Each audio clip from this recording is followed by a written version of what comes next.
Welcome to my home. Won't you join me? We'll pour your favorite beverage, light a scented candle, as we embark upon a visit with the classics. Today's Tarot Classic deck is the Hanson-Roberts Tarot by Mary Hanson-Roberts.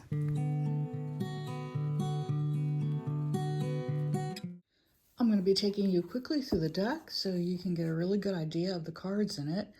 What I like about the titles is that they are in 5 languages. You've got English in the center, and then you have in the upper left, French, upper right is Italian, lower left is German, lower right is Spanish. And I love the soft colors. It's a very inviting deck. You know, there isn't anything threatening about it.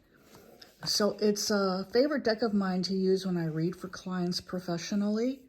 A lot of people who come to me for tarot readings, they often come to me. They're usually first timers, many of them. So I don't like to use the darker decks, even though I do have them in my collection and use them to read for myself.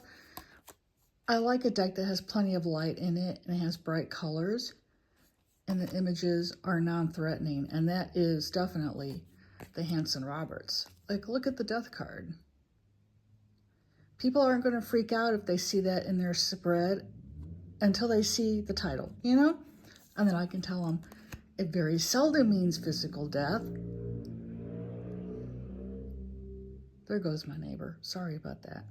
It very seldom means physical death unless it comes up with certain other cards. It's a card of great changes and transitions and transformations. The devil is a little threatening, but then again, it's meant to be.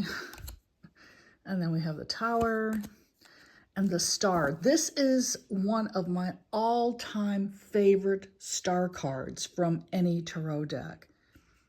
I just love the ethereal quality of the card, and Mary Hanson, she just captures the spirit of the star card so well.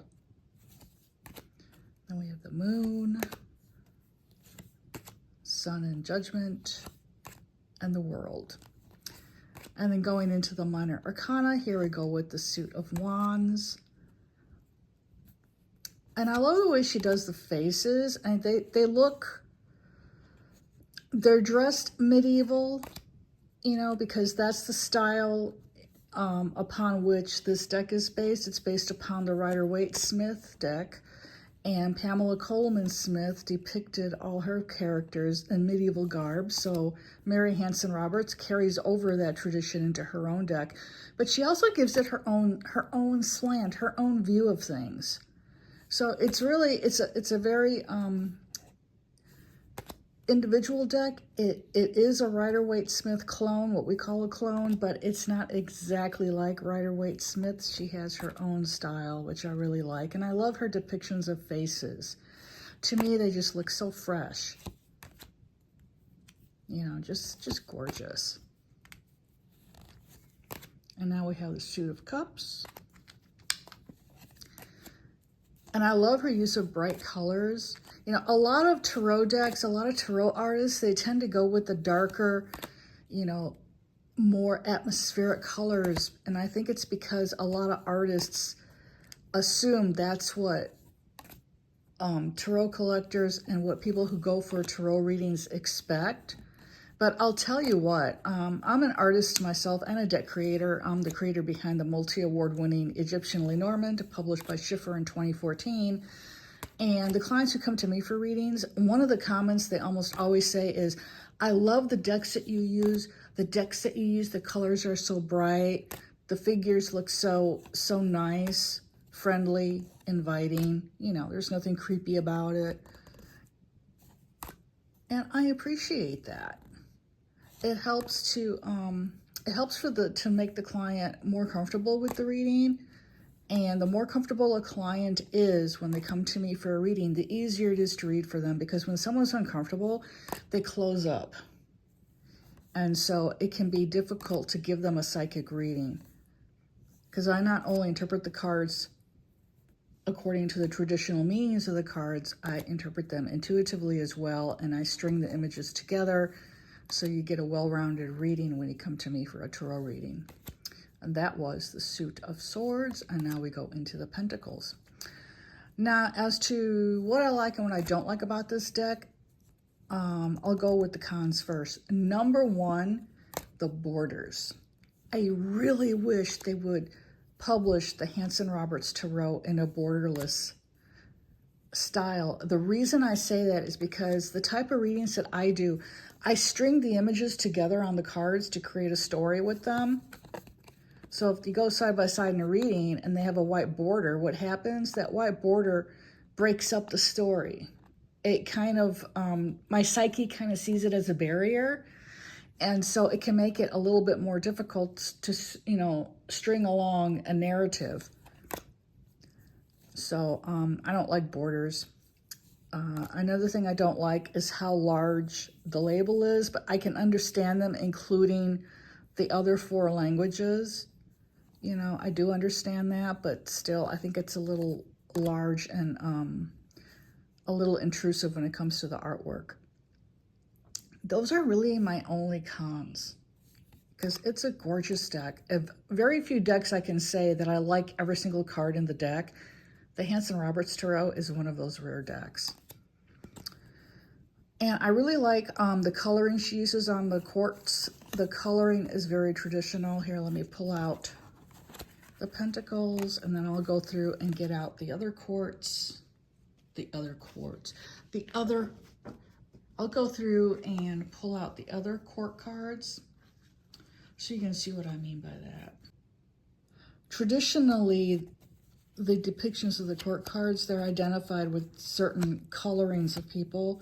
So you've got the wands here, and I'll hold them up so you can see them all. Wands traditionally are associated with light-complected people with blonde or red hair or strawberry blonde. So that's what you have here in the Hanson-Roberts. She's sticking very closely to the traditional complexions of the court cards. And then you have the Suit of Cups. And the same thing here. You've got the light brown color. And I seem to have lost the page somewhere in the deck. But you get the idea. Let me see if I can get the page out right quick. Here he is. So they all have that light brown hair. Again, traditional association with that type of complexion for the cups. Moving on to the swords, it's the same thing. Swords people tend to have darker brown hair, traditionally speaking. And here they are all with their darker brown hair. And then we move on to the Pentacles. And the Pentacles people are all depicted with having black hair. And again, that is traditional. So that's kind of nice. You know, if you've learned the traditional way of interpreting court cards, you know, it's good to have that depicted in a deck. Most of them do pretty much adhere to that. Some don't, but you know, the court cards too are open to interpretation because they can represent people involved in the situation we're asking about or who are important parts of our lives. They can also represent aspects of our own personality that we need to depend upon in the situation under question. So it's interesting when you get court cards in readings because that can kind of, you know, it adds a further dimension to your reading. But this is the Hanson-Roberts.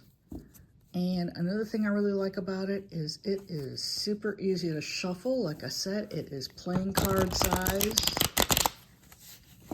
Very easy. So that is our visit with the classics today. This has been the Mary Hanson-Roberts Tarot, published by U.S. Games Incorporated. I thank you all for tuning in. I ask if you like what you saw that you please like the video, subscribe to my channel, and above all, please drop a comment below. Let me know what you think about the deck. Do you like it? Do you think you're going to go out and buy it? Do you have it in your collection? Do you enjoy using it? Do you not enjoy using it? And why not? So thanks so much. This is Neferkefri of Magical Musings, wishing you all a blessed day.